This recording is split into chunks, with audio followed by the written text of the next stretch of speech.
Mais nous le savons tous que pendant la période coloniale, il y a eu tellement de pillages qui ont existé dans nos pays.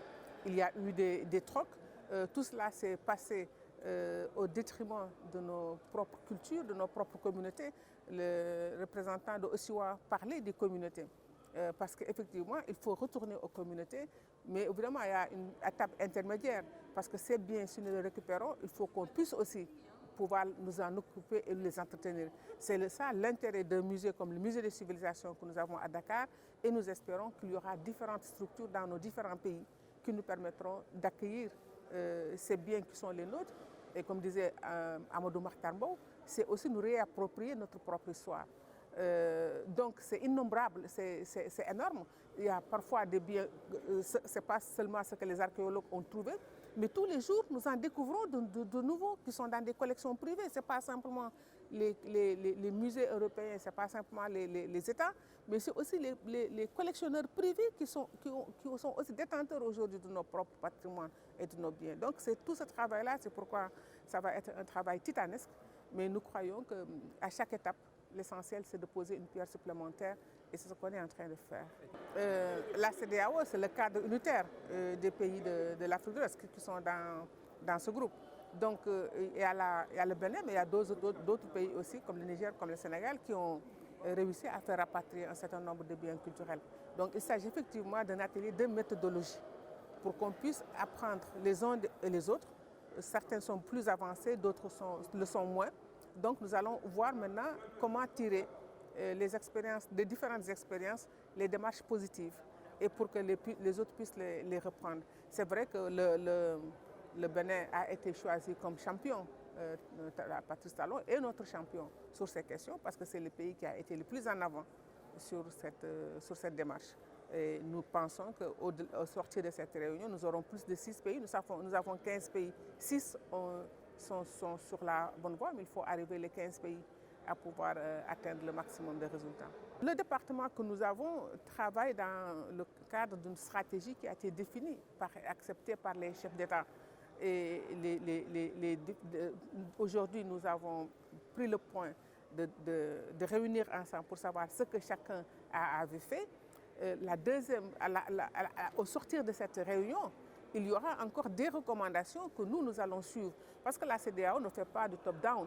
C'est-à-dire que nous discutons avec l'ensemble des acteurs et c'est les résultats du consensus que nous mettons en œuvre. Donc cet atelier-là fait partie de l'espace qui va permettre de dégager les prochaines étapes que nous allons faire. Mais l'essentiel, c'est que la CEDEAO s'engage.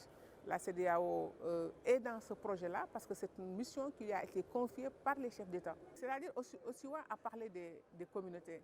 Mais vous savez très bien qu'on ne peut pas discuter chaque communauté avec les partenaires. Déjà, nous avons nos problèmes avec nos 54 États de pouvoir toujours discuter chacun avec sa voix, avec l'autre. C'est ça l'idée d'avoir des sous-groupes. Les groupes communautaires tels que CEDEAO, ou que ce soit Afrique de l'Est ou Afrique centrale, les communautés sous-régionales, le rôle, c'est déjà d'avoir un cadre fédérateur qui va faciliter les démarches. Donc, quand on dit les communautés, mais les communautés sont représentées par les pays, sont représentées par les députés, sont représentées. Il y a des mécanismes de représentation des communautés. Il ne s'agit pas d'aller voir chaque communauté, mais c'est de voir comment l'articulation va se faire, que ce ne soit pas simplement une affaire administrative, mais que ce soit une affaire appropriée aussi par les communautés. C'est-à-dire quand un bien culturel va revenir, mais il va falloir que la communauté d'origine soit informée, que la communauté d'origine, en fait, qui parfois a même oublié cette histoire-là, qu'il y ait un travail, la restitution, ce n'est pas juste la présence physique de l'objet, mais c'est tout le travail qu'il y aura derrière de rafraîchir la mémoire de nos communautés, de nos populations. Et comme dit Mahtarmbo, ils vont se réapproprier leur propre histoire et pouvoir affronter le futur avec plus de sérénité. Donc, le travail avec les communautés, ce n'est pas juste de dire que chaque communauté va prendre sa part. Le bien sera un bien national, mais comme je dis, quand on va ramener le sabre de El Hadji Omar Tall ici au Sénégal, ce n'est pas juste la communauté Alpulaar qui dira c'est mon affaire, mais c'est l'affaire de toute une communauté musulmane. Parce que El Hadji Omar, au-delà du Toucouleur ou du Foutanké, mais s'est battu au nom de certaines communautés sénégalaises, y compris maliennes. Donc ce sabre-là n'est même plus une affaire de Sénégalais. C'est une affaire et du Sénégal et du Mali et de toutes les communautés et même du Niger, parce qu'ils se sont mariés aussi dans tout cet espace sous-régional. Donc c'est ça, en fait, quand on va parler de communauté, il y a toute une pédagogie et une démarche derrière, pour que derrière l'objet, il y a plus que l'objet. Il y a tout l'imaginaire qui a avec cet objet, mais tout le contenu, à quoi cela renvoie, à quel symbole, pourquoi. Donc, c'est des cours d'histoire qui vont se faire à partir de ces biens qui vont nous revenir. La CEDEAO, c'est une structure sous-régionale en Afrique. En fait, ce qui est intéressant, c'est la démarche, comment la partager pour s'ouvrir à d'autres espaces africains, mais aussi à la diaspora d'une manière générale, parce que nous avons un lien intime avec ces pays de la diaspora.